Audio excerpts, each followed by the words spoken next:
आइए अभी देखते हैं कि राज्य के नीति निर्देशक तत्व सिद्धांत के बारे में जितना भी आपका एमसीक्यू प्रश्न है, सारे प्रश्नों को एक ही वीडियो में आपको मिल जाएगा। ठीक है, देख लीजिए फर्स्ट क्वेश्चन क्या है कि नीति निर्देशक तत्व संविधान के किस भाग में वर्णित है। भाग की बात हो रही है, तो किस में बताए थे।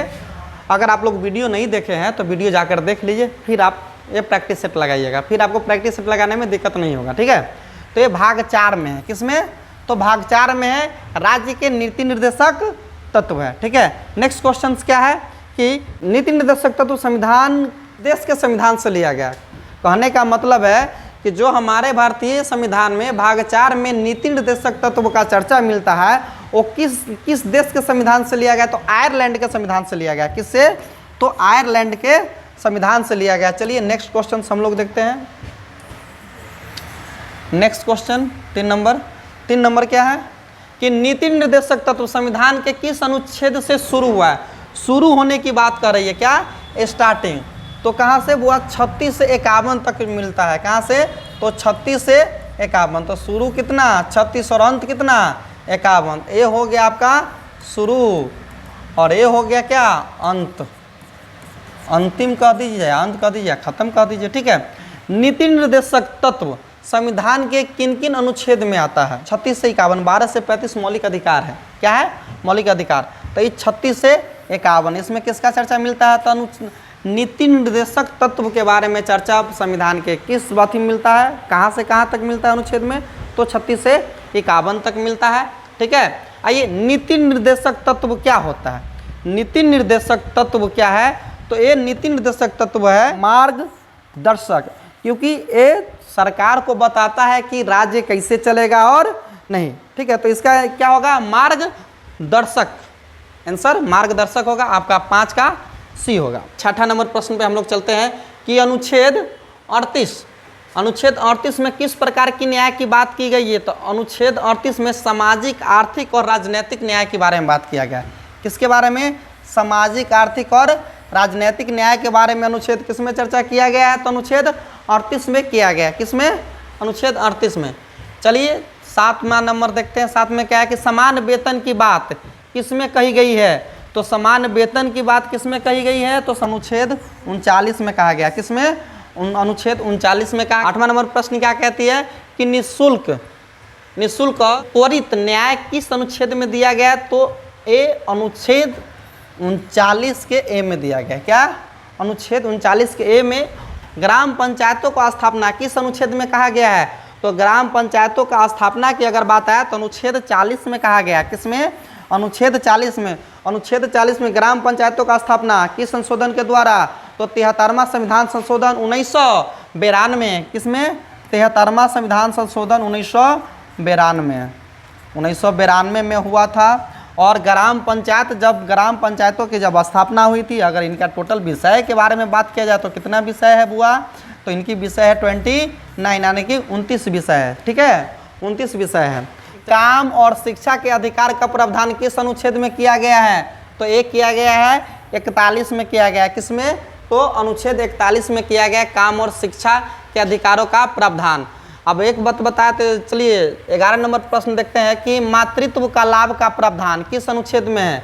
मातृत्व के लाभ का प्रावधान तो अनुच्छेद 42 में। किसमें, अनुच्छेद 42 में मातृत्व के लाभ का गरिमामयी आजीविका और उचित वेतन का प्रावधान किसमें है, तो ये किसमें बुआ, तो अनुच्छेद 43 में चर्चा मिलता है। किसमें, कहेंगे कि श्रमिकों की भागीदारी किस अनुच्छेद में है, तो श्रमिकों की भागीदारी की बात की जाए 43 के। 14 नंबर प्रश्न है कि समान नागरिक संहिता का उल्लेख किस अनुच्छेद में है, तो अनुच्छेद 44 में चर्चा मिलता है। किसमें, अनुच्छेद 44 में चर्चा मिलता है कि समान नागरिक संहिता का उल्लेख के बारे में चर्चा मिलता है। क्या कि देश में एक प्रकार का क्या हो, कानून हो। ठीक है, चाहे वो कोई भी धर्म के हो। अभी धर्म लिखे थे, 4-5 धर्म टूटा है। ठीक है, आइए बच्चों की शिक्षा का पुराना प्रावधान किस अनुच्छेद में था, तो पुराना अनुच्छेद 45 में। अनुच्छेद 45 में था। ठीक है, अनुसूचित जाति और जनजातियों की उन्नति का उल्लेख किस में मिलता है, अनुच्छेद 46 में मिलता है। किसमें, अनुसूचित जाति और जनजातियों के उन्नति या विकास के बारे में चर्चा किसमें मिलता है, तो अनुच्छेद 46 में चर्चा मिलता है। चलिए हम लोग देखेंगे अब 17वां नंबर प्रश्न, 17वां नंबर प्रश्न है, 17वां नंबर प्रश्न। आइए कि पोषण और जीवन स्वास्थ्य को लेकर प्रावधान किस अनुच्छेद में है? तो 47 में। किस अनुच्छेद में है बुआ? तो 47 में चर्चा मिलता है। आइए 18 नंबर प्रश्न देखते हैं। 47, पशुधन की रक्षा और पशुवध पर नियंत्रण। पशुधन की रक्षा और पशुवध पर नियंत्रण। पशुधन की रक्षा के बारे में अगर बात की जाए तो दुधारू पशु जो है उस पर ध्यान देना चाहिए, जो दूध दे उससे। अब पशु से हमें तो मांस भी प्राप्त होता है, दूध भी प्राप्त होता है, लेकिन यहाँ पे क्या करना है? पशु की रक्षा और पशुवध। तो यहाँ मांस के बारे में बात न करेंगे हम लोग, सिर्फ दूध के बारे में। पशुवध मतलब पशु को मार नहीं सकते, तो किस में? अनुच्छेद 48 में मिलता है। ठीक है, तो इसमें गाय और बछड़े को जो काटा जा रहा है, इस पर सरकार कोशिश करे कि ये सब को रोका जाए। लेकिन कैसे रोका जाए? बीफ कंपनियां से चंदा लीजिएगा, रोका जाए? बीफ कंपनियां से चंदा लेना छोड़ दीजिए, तब रोकिएगा। संविधान में तो ऐसा ऐसा प्रावधान है कि सरकार कितना उल्लंघन कर रही है। चलिए, कोई बाउंड से चंदा मिला था, वर्तमान में जो एनडीए की सरकार है, कई करोड़ों का चंदा मिला था और उसमें बीफ कंपनियां भी शामिल थी, है ना। लेकिन यहाँ पे क्या है? अनुच्छेद 48 से कहता है कि आप पशु का रक्षा करें या पशुवध पे क्या है? वर्जित है। लेकिन अनुच्छेद के उल्लंघन, जो अनुच्छेद का नियम है उसको उल्लंघन कर रहा है। बाकी वर्तमान में हम लोग तो टीचर है, पढ़ाएंगे ही, बाकी सरकार का काम है, करे या ना करे। चलिए आइए, पर्यावरण, पर्यावरण और वनों की रक्षा अनुच्छेद कितने के तहत? तो 48 के तहत, 48 के तहत चर्चा मिलता है। 48 में पर्यावरण और वनों की रक्षा के बारे में चर्चा मिलता है।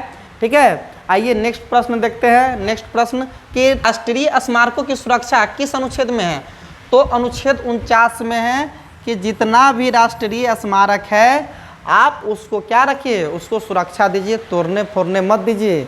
नहीं तो कई आजकल की जो गतिविधियाँ चल रही है कि जितना मुगल काल में बना सबको तोड़ दो, तो आधा इतिहास से हमारा खत्म हो जाएगा कि नहीं। चलिए, कार्यपालिका और न्यायपालिका को अलग करने का प्रावधान कहाँ से? तो अनुच्छेद 50 में। किसमें? अंतर्राष्ट्रीय शांति।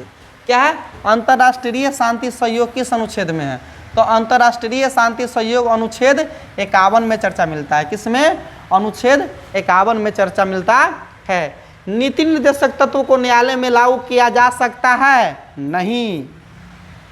बताया थे ना, हाँ या ना में ही प्रश्न आता है। तो यह क्या है? इसका आंसर क्या? नीति निर्देशक तत्व को न्यायालय में लागू किया जा सकता है? तो नहीं, न्यायालय इसके लिए बाध्य नहीं है। इसके लिए भाई राज्य चाहे तो लागू कर सकता है या नहीं कर सकता है, डिपेंड किस पे करता है?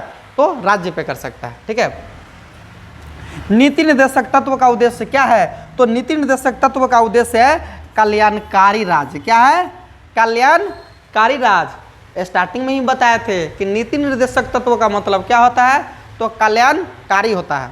ठीक है, चलिए नेक्स्ट 49 नंबर कि नीति निर्देशक तत्व को संविधान में कब जोड़ा गया? तो नीति निर्देशक तत्व को संविधान में जोड़ने की बात की 26 जनवरी 1950 को जोड़ा गया।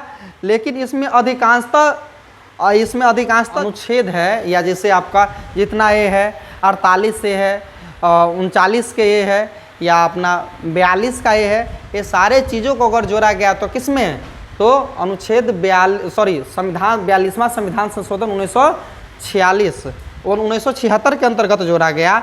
अनुच्छेद, एक चीज़ और चर्चा मिलता है कि अनुच्छेद 40 में क्या मिलता है? ग्राम पंचायतों का स्थापना। तो ये कब मिलता है?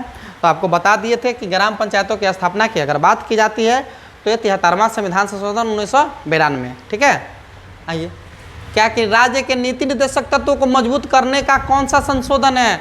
तो 42वां संविधान संशोधन है 1976 के अंतर्गत। बहुत चीज़ इसमें मजबूत किया है। ठीक है, नीति निर्देशक तत्व न्यायिक रूप से लागू हो सकता है। तो न्यायिक रूप से लागू हो सकता है कि नहीं हो सकता? नहीं हो सकता भाई क्योंकि ये न्यायालय के अधीन नहीं ना है, तो इसलिए लागू नहीं हो सकता है। क्या है कि नीति निर्देशक तत्व का सबसे पहला अनुच्छेद क्या है? तो अनुच्छेद 36 है। सबसे पहला अनुच्छेद क्या है? अनुच्छेद 36 है। नीति निर्देशक तत्व कितने अनुच्छेद कहाँ से कहाँ तक चर्चा मिलता है? तो 36 से 51 तक चर्चा मिलता है। और एक और है क्या? नीति निर्देशक तत्व की प्रकृति कैसी होती है? बाध्यकारी होती, दंडीय होती है, मार्गदर्शक या न्यायिक? तो क्या होगा वो? इसका आंसर मार्गदर्शक होगा। ठीक है, तो आपको हम नीति निर्देशक तत्व आपको पढ़ा भी दिए हैं और आंसर क्वेश्चंस भी करवा दिए। यहाँ से आपको प्रश्न नहीं आएगा। सही बच्चा इसको या तो नोट बना लीजिएगा या तो इसको रट जाइएगा। चलिए, जय हिंद।